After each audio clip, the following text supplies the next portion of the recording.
Motorcycle की कीमतों में मजीद 25,000 रुपये तक का इजाफा। सुजुकी पाकिस्तान ने मोटरसाइकिलों की कीमतों में भी 25,000 रुपये तक का इजाफा कर दिया। मुल्क में गाड़ियों और मोटरसाइकिल बनाने वाली कंपनियों ने गुज़श्ता रोज़ गाड़ियों में भी इजाफा किया और मोटरसाइकिलों की कीमतों में भी इजाफा कर दिया। ताहम नई कीमतों का इतलाक 1 फरवरी से होगा।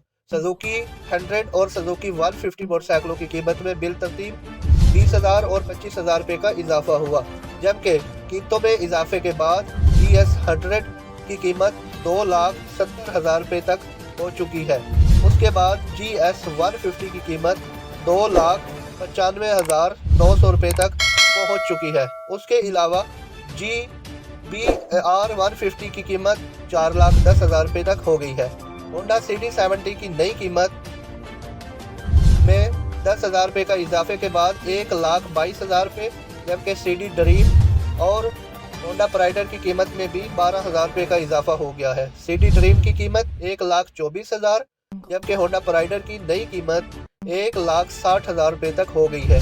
CG 125 1,80,000, जबकि CG 125 S2 2,10,000 रुपये तक का हो चुका है।